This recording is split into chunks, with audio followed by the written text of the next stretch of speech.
오늘 우리가 읽은 본문의 말씀을 중심으로 도피성들을 너희를 위해 정하여 라는 제목으로 이 말씀의 은혜를 함께 나누겠습니다.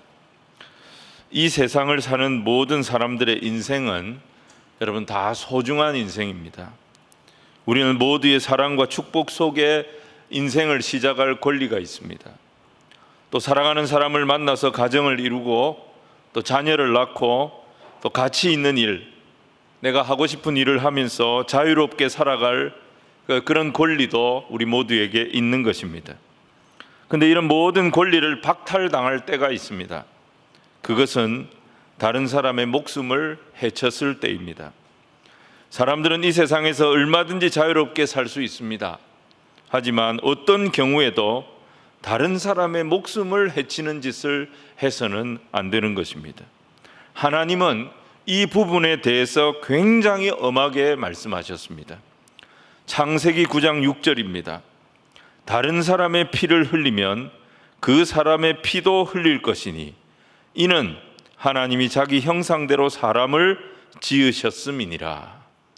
여러분, 그래서 희생 제사 중에 살인자가 용서받을 수 있는 희생 제사는 없습니다. 살인자를 위해서는 어떤 보상이나 속전도 못하게 하셨습니다. 오직 살인한 자는 자신의 피로 그 피값을 치르게 하신 것입니다. 자, 민수기 35장 31절부터 33절 말씀을 우리 같이 한번 읽겠습니다. 시작. 고의로 살인죄를 범한 살인자는 생명의 속전을 받지 말고 반드시 죽일 것이며, 또 도피성에 피한 자는 대제사장이 죽기 전에는 속전을 받고 그의 땅으로 돌아가 거주하게 하지 말 것이니라. 너희는 너희가 거주하는 땅을 더럽히지 마라. 피는 땅을 더럽히나니 이 피 흘림을 받은 땅은 그 피를 흘리게 한 자의 피가 아니면 속함을 받을 수 없느니라. 다른 죄는 다 용서받을 수 있지만 사람을 죽인 죄는 결코 용서받을 수 없다는 것입니다. 근데 살다 보면 우리 인생이 그렇게 생각대로 다 되지가 않아요. 법대로 다 되는 게 아니에요. 법을 적용하기에 참 애매한 그런 상황, 그런 경우들이 항상 있는 것입니다. 살인도 마찬가지입니다. 다른 사람을 죽일 의사가 전혀 없었습니다. 그런 의도가 없었는데 실수로 사람을 죽게 만든 것입니다. 여러분, 이럴 때는 어떻게 해야 합니까? 물론 실수로 죽여도 사람이 죽었기 때문에 살인은 살인이죠. 하지만 죽일 의사가 전혀 없었어요, 이 사람은. 그랬기 때문에 본인 입장에서는 이게 얼마든지 억울할 수가 있는 것입니다. 자, 이런 문제를 해결하기 위해서 하나님은 무엇을 어떻게 하셨는가? 오늘 20장에 나오는 이 도피성 제도, 이 도피성 제도를 보면서 하나님 우리에게 주시는 이 하나님의 말씀의 은혜를 함께 나누는 시간이 되기를 원합니다. 우리 오늘 첫 번째로 생각할 것은 하나님께서 도피성을 만드신 목적입니다. 여러분, 이제 비로소 여호수아와 이스라엘 백성들이 가나안 정복을 끝냈고요, 그 땅의 분배도 다 마쳤습니다. 이제부터 각 지파는 자신들이 분배받은 땅에 들어가서 도시도 건설할 수 있고 농사도 지을 수 있고 목축도 할 수 있고 자기들이 하고 싶었던 일을 얼마든지 하면서 살 수 있게 된 것입니다. 그런데 하나님은 여호수아와 이스라엘 백성들에게 이 약속의 땅을 허락하시면서, 이 약속의 땅을 주시면서 한 가지 조건을 제시하시는 것을 보게 됩니다. 민수기 35장 34절 말씀입니다. 우리 같이 읽겠습니다. 시작. 너희가 거주하는 땅, 곧 내가 거주하는 땅을 더럽히지 마라. 여러분, 그들이 사는 땅, 이게 가나안 땅인데요, 그 땅을 하나님께서 뭐라고 말씀하셨냐면 너희가 거주하는 땅이 곧 내가 거주하는 땅이라는 거예요. 하나님께서 이스라엘 백성들에게 허락하신 땅이지만 그 땅에 이스라엘 백성도 살지만 거기에 누가 사시느냐? 그 땅의 주인이 되신 하나님도 함께 사시기 때문에 그 땅을 함부로 해서 안 된다는 거예요. 그 땅을 더럽혀서는 안 된다는 겁니다. 여기서 더럽힌다는 것은 그 땅에서 피를 흘리는 것을 말하는 것입니다. 하나님께서 우리 인간들에게 한편으로는 자유를 주셨습니다. 근데 다른 한편으로는 그 자유의 한계를 정해 두셨다는 것입니다. 인간들은 이 세상에서 얼마든지 자유롭게 또 얼마든지 창조적으로 자신이 꿈꾸는 삶을 살 수 있는 자유가 있습니다. 그런데 다른 사람이 밉다고 해서, 다른 사람이 싫다고 해서, 다른 사람이 마음에 안 든다고 해서 그 사람의 생명을 해치는 짓은 해서 안 된다는 것입니다. 왜냐하면 모든 사람의 생명은 하나님이 주신 것이기 때문입니다. 그리고 우리 모두는 하나님의 형상으로 지음받은 존재이기 때문인 것입니다. 여러분, 2020년이면 재작년이지 않습니까? 우리나라에 한 해 동안 자살로 사망한 사람의 숫자가 몇 명이냐? 13,195명이었습니다. 여러분, 이것을 자살률로 환산을 하면, 그러니까 인구 10만 명당 자살자 수로 계산을 하면 25.7명입니다. 여러분, 그 한 해 전 2019년 OECD 국가 평균 자살률이 몇 명이냐? 11명입니다. 한 해 차이가 있기는 있지만은 우리나라는 OECD 평균 자살률의 2.2배가 넘는 그런 압도적인 자살률로 수년째 지금 세계 1위 자리를 지키고 있습니다. 여러분, 이 사실만 봐도 지금 이 땅이, 우리가 사는 이 땅이 엄청나게 더럽혀지고 있다는 것을 기억해야 합니다. 여러분, 그 중에 남성 자살률이 높겠습니까? 여성 자살률이 높겠습니까? 남성 자살이요 68.9%, 거의 70%예요. 여성 자살이 31.3%, 여성보다 남성이 훨씬 많이 자살했습니다. 연령별로는 50대가 제일 많이 죽었어요. 자살률은 80대가 제일 높아요. 62.6명. 그래서 우리나라가 노인 자살률 세계 1위 국가가 됐습니다. 여러분, 우리 사회의 중심이 돼서 가장 열심히, 가장 즐겁게 달려야 할 세대가 50대 아닙니까? 우리 사회에서 가장 존경을 받고 높임을 받아야 할 세대가 80대 아닙니까? 그런데 그 50대와 그 80대가 가장 큰 인생의 위기를 살아가고 있는 시대가 오늘 우리 시대라는 것입니다. 우리는 어떤 이유에서든지 이 땅에서 사람을 죽게 만드는 일은 막아야 됩니다. 사람의 생명은 하나님이 주신 것입니다. 아무리 약한 사람이라도, 아무리 부족한 사람이라도 모든 사람의 생명을 소중히 여기는 그런 우리가 되어져야 하는 것입니다. 아무리 내가 싫어하고 나를 불편하게 만드는 그런 사람이 있다 할지라도 그 사람의 생명이나 그 사람의 인격을 말살시키는 것은 내 경계를 내가 넘어가는 것입니다. 하나님의 영역을 침범하는 죄라는 것을 알아야 하는 것입니다. 그래서 우리가 특별히 조심해야 할 것이 뭐냐? 우리 모두의 마음속에 이 뭐가 있냐면 분노의 불씨가 있어요. 사람이 미워지면, 사람이 싫어지면 그 사람이 죽어버리기를 바라는 그런 악한 마음이 올라옵니다. 이건 누구에게나 마찬가지입니다. 여러분, 이게 굉장히 위험한 거예요. 왜 위험하냐? 이 분노의 불씨는 나를 망가뜨립니다. 내 영혼을 죽이는 겁니다.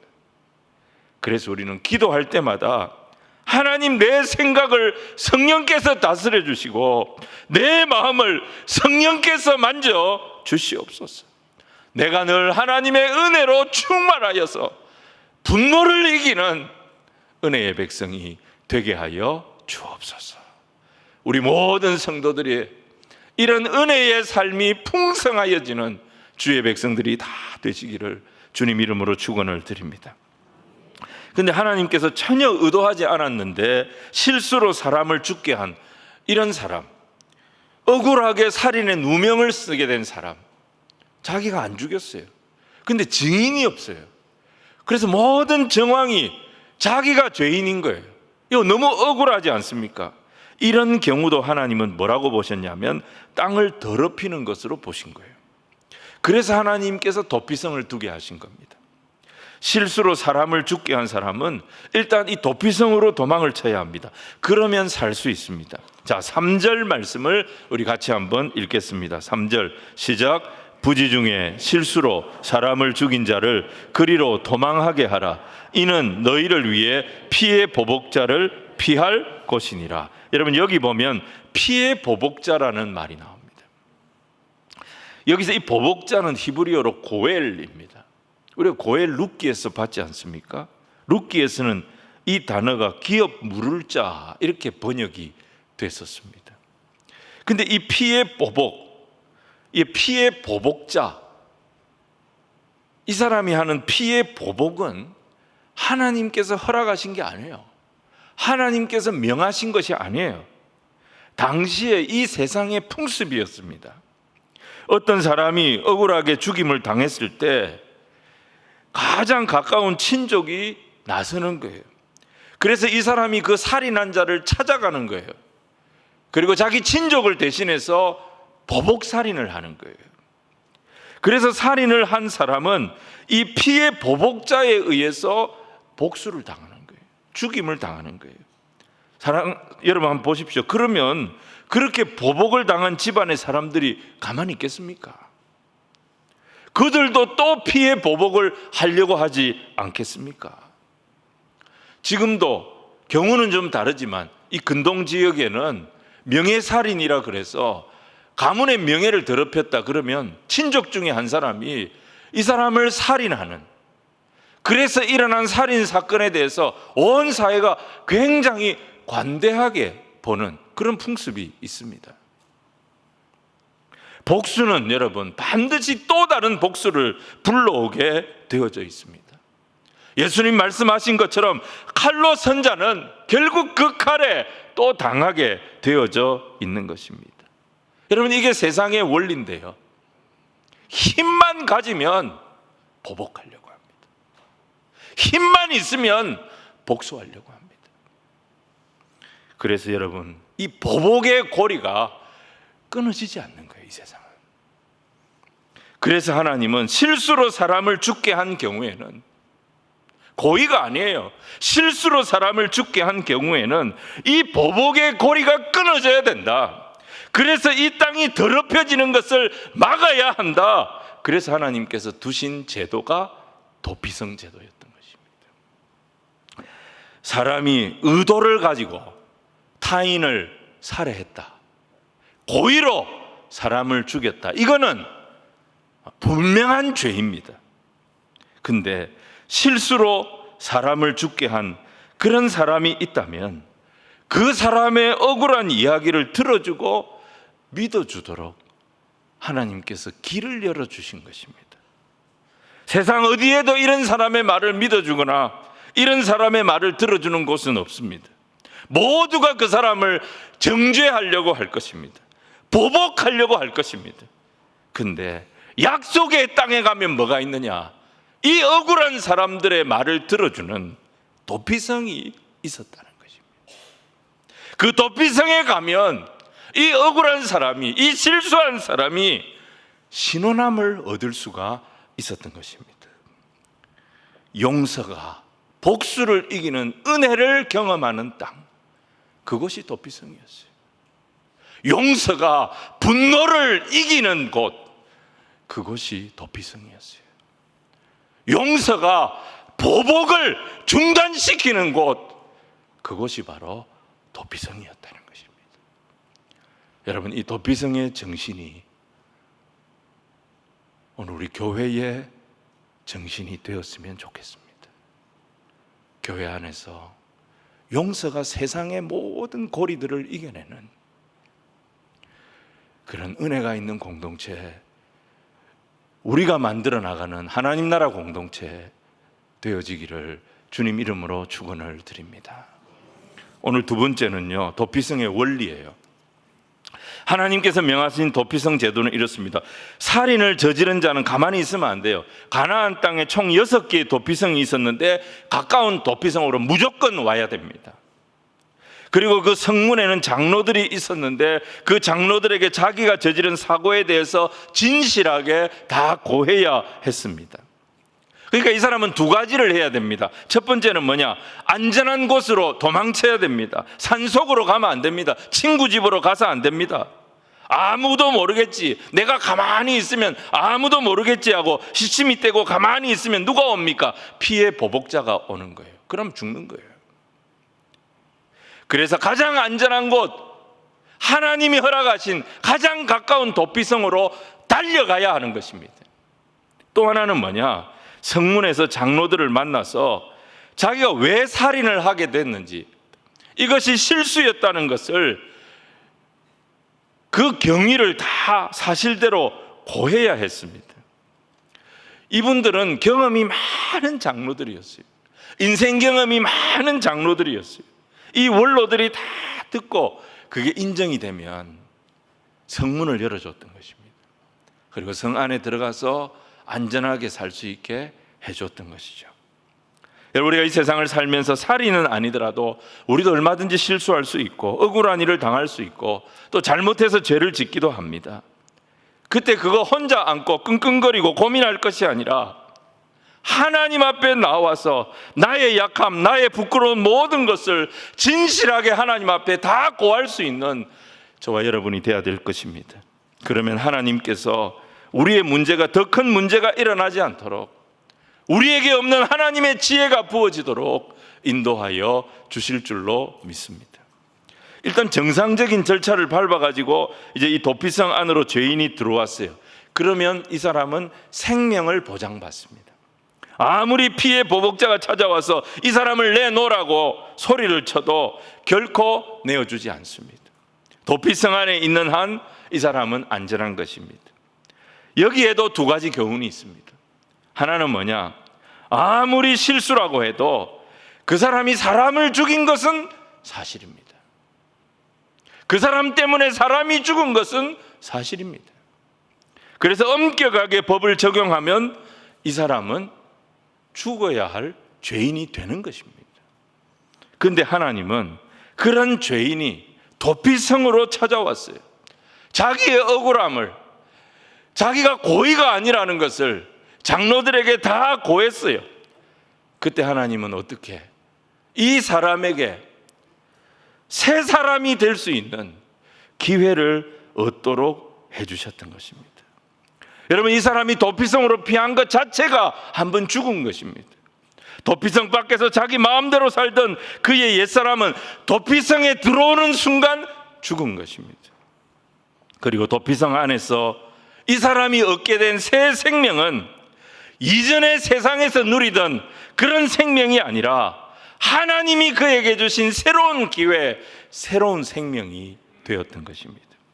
여러분, 이것은 오늘 우리에게도 그대로 적용이 되는 말씀입니다.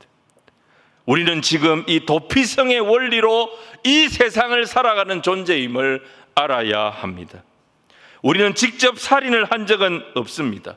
하지만 순간순간 마음속으로 얼마나 많은 살인을 하고 있는지 모릅니다. 얼마나 많은 간음죄를 저지르고 있는지 모릅니다.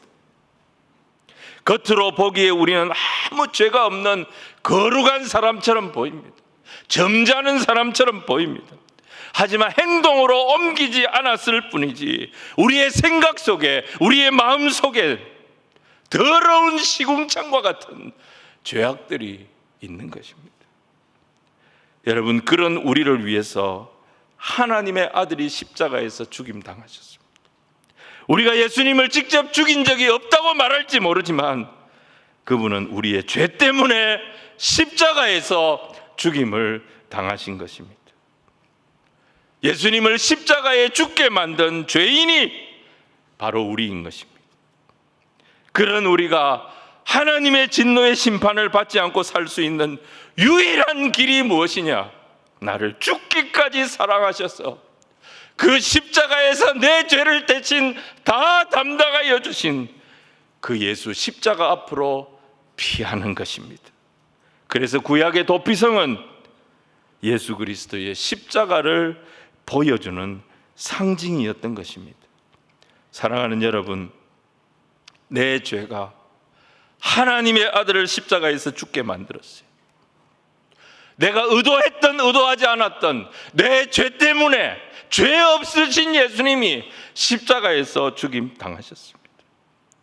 내가 바로 주님을 십자가에 못 박은 죄인임을, 내가 바로 예수님을 십자가에서 죽인 죄인임을 고백하고 그 예수 십자가의 은혜를 받아들이며 그 예수 십자가의 사랑을 받아들이며 나의 죄 많은 옛사람은 그 십자가와 함께 죽고 그리스도 안에 있는 풍성한 새 생명으로 다시 살게 되는 것을 보여주시는 이 십자가의 사랑과 십자가의 능력이 도피성의 원리라는 것입니다.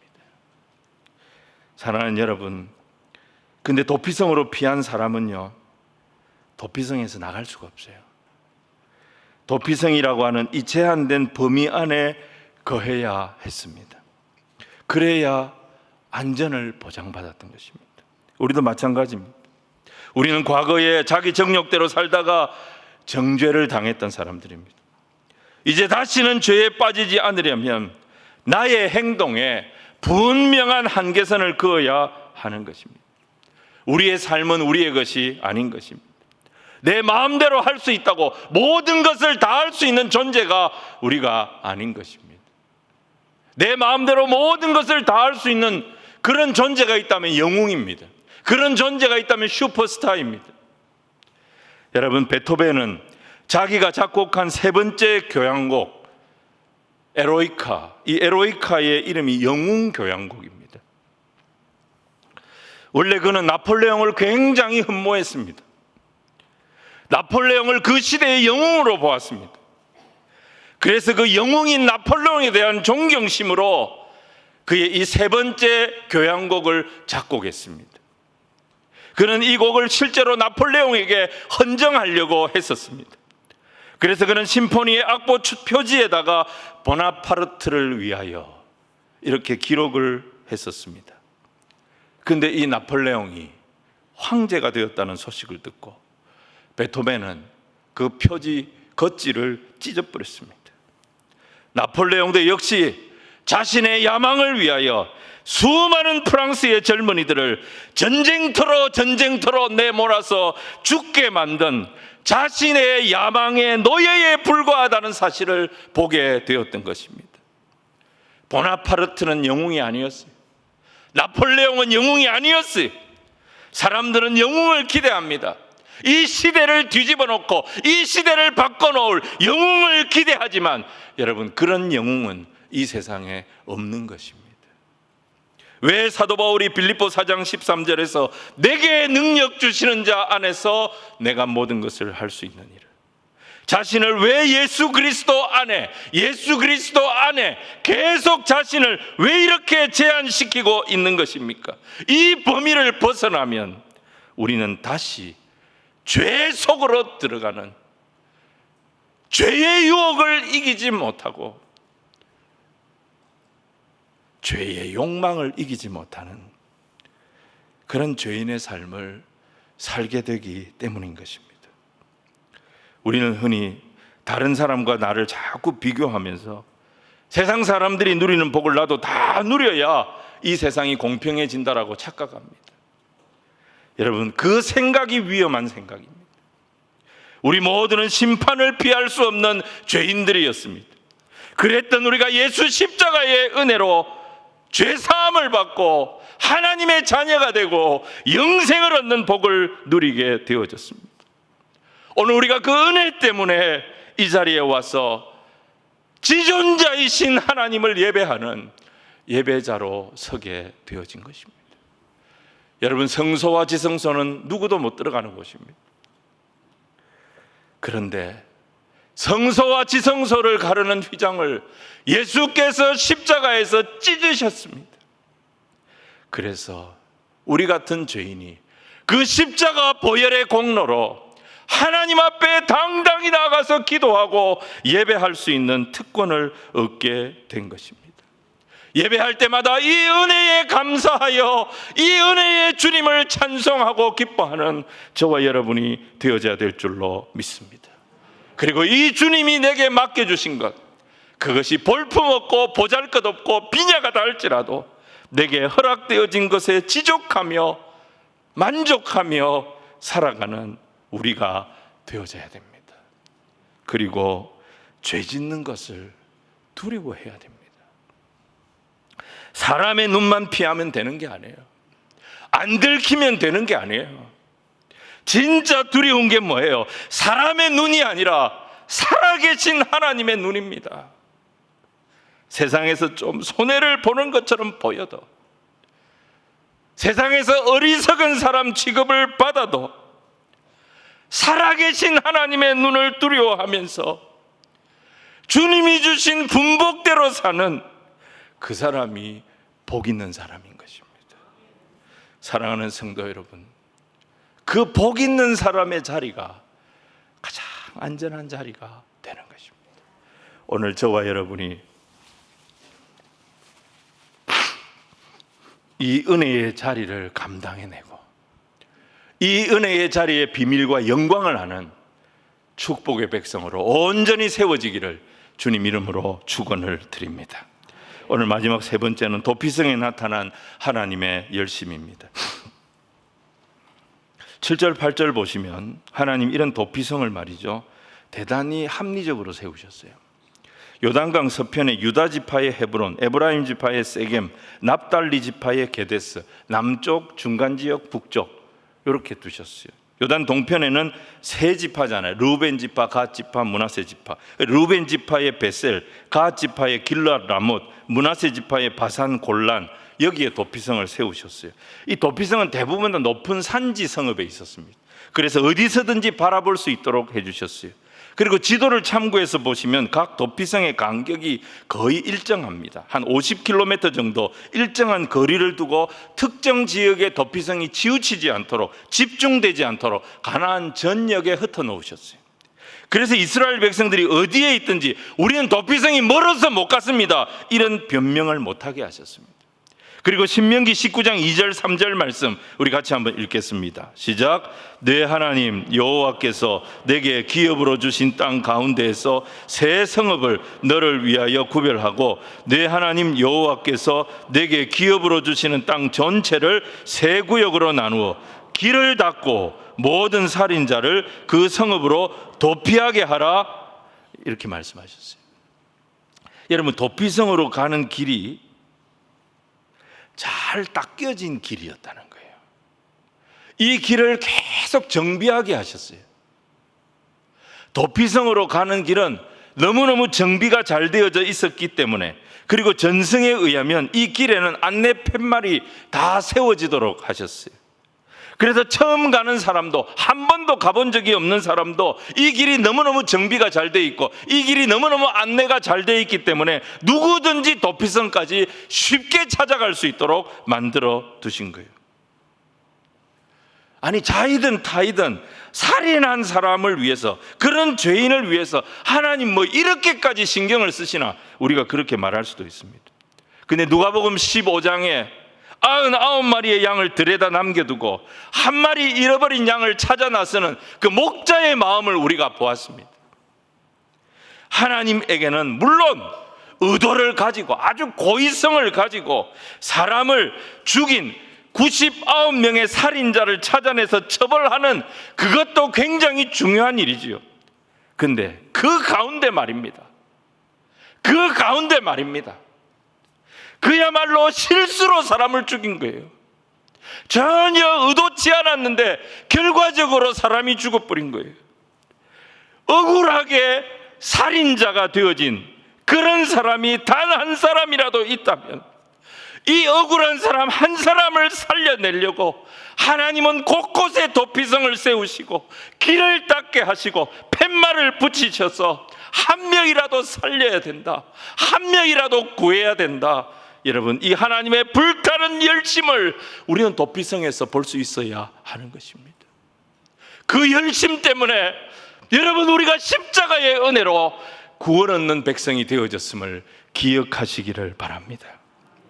그리고 이 도피성으로 피한 사람이 도피성에서 언제 나오느냐? 제사장이 죽을 때 나올 수 있습니다. 대제사장이 죽을 때입니다. 자, 우리 6절 말씀을 한번 같이 읽겠습니다. 시작. 그 살인자는 회중 앞에 서서 재판을 받기까지 또는 그 당시 대제사장이 죽기까지 그 성읍에 거주하다가 그 후에 그 살인자는 그 성읍 곧 자기가 도망하여 나온 자기 성읍 자기 집으로 돌아갈지니라 하라 하시니라. 여러분 여기 두 가지 경우가 나오죠. 회중 앞에서 재판을 받을 때 나올 수 있어요. 근데 이 회중 앞에 재판 받는 건 뭐냐? 이 사람이 거짓말한 거예요. 고의로 죽여놓고 일부러 죽여놓고 자기가 몰랐다고 거짓말한 거예요. 장로들을 속인 거예요. 근데 피해 보복자가 와가지고 하는 얘기를 들어보고 정황을 따져보니까 지금 도피성에 숨은 이 사람이 거짓말한 거예요. 그럼 이 사람은 나와서 정식 재판을 받아야 돼요. 그럼 이 사람은 도피성에서 쫓겨나는 거예요. 근데 그런 경우가 아니고 억울하게 도피성에 들어간 사람이 평생 도피성에 살아야 되느냐? 그렇진 않아요. 언제 나올 수 있느냐? 그 당시에 대제사장이 죽으면 나올 수 있었어요. 대제사장이 뭐 한 3년 만에 죽었다. 자기가 들어갔는데 그럼 3년 만에 나오는 거예요. 대제사장이 오래 살아가지고 한 50년 살았다. 그럼 50년 만에 나오는 거예요. 하나님께서 이 도피성에 피한 그 사람의 생명을 이 대제사장의 생명과 일치시켜 두신 거예요. 살인자의 생명은 대제사장의 생명에 의해서 좌지우지되는 거예요. 대제사장이 죽을 때 하나님은 이 사람의 죄도 같이 죽은 걸로 보시는 거예요. 그래서 이미 벌을 받았기 때문에 죽음으로 우리가 아는 일사부재리의 원칙에 의해서 이 사람의 모든 혐의는 다 벗어지게 되었던 것입니다. 여러분 우리는요 히브리서를 보면 대제사장이신 예수님 십자가, 그 십자가에서 죽으신 그 예수님 때문에 우리를 얽매던 모든 죄에서 벗음받고 진정한 자유인이 되었습니다. 우리는 예수 십자가에서 죄 용서만 받은 게 아니에요.